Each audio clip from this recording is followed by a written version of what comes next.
महाराष्ट्र के कई इलाकों में मराठा आरक्षण की मांग को लेकर पिछले कई दिनों से प्रदर्शन किया जा रहा है। कई जगह पर ये प्रदर्शन हिंसक रूप ले चुका है। खास तौर से ये हिंसक प्रदर्शन मराठवाड़ा के इलाके में फैल चुका है। इसका नतीजा ये हुआ कि कई जगह से आगजनी, तोड़फोड़ और पथराव की खबरें आई हैं। इसको लेकर अब राज्य सरकार ने सर्वदलीय बैठक बुलाई है।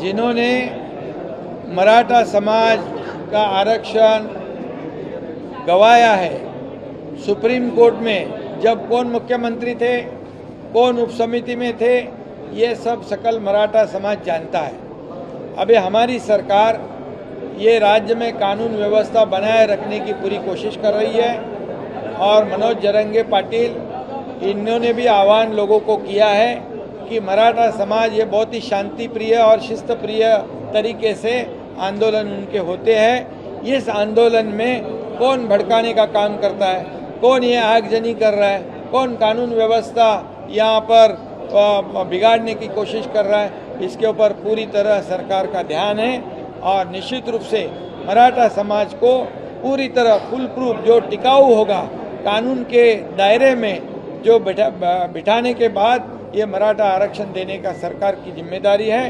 अन्य समाज को किसी को भी बाधा नहीं पहुंचाते हुए ये मराठा समाज को आरक्षण देने का काम सरकार करेगा।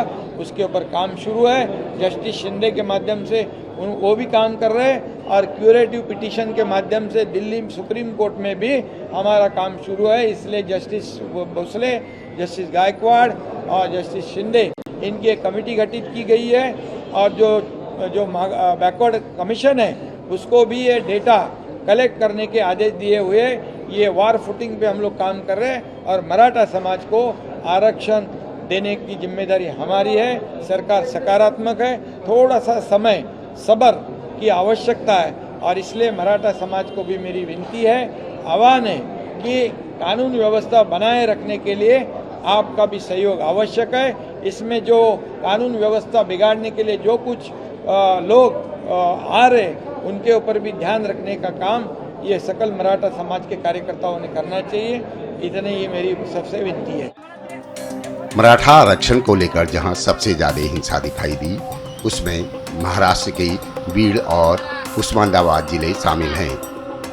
हिंसा को लेकर अब राज्य सरकार सख्त दिखाई दे रही है। कल जिस प्रकार की घटना बीड़ में हुई है, इसका समर्थन नहीं किया जा सकता। मराठा आरक्षण के संदर्भ में राज्य की सरकार पूर्ण रूप से सकारात्मक है। कुछ निर्णय आज भी मंत्रिमंडल ने लिए हैं।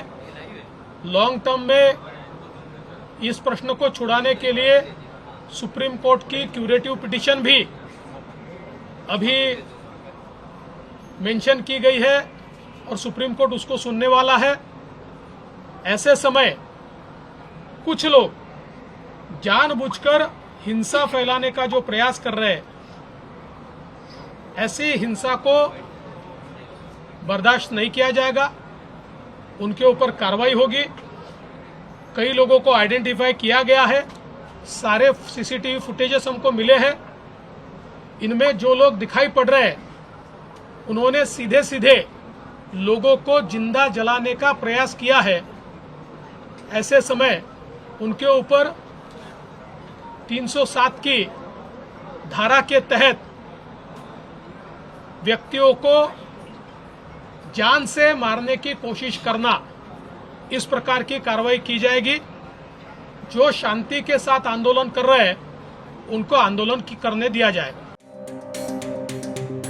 साफ है कि मराठा आरक्षण एक संवेदनशील मुद्दा है। इसको लेकर महाराष्ट्र सरकार एक्शन में दिखाई दे रही है।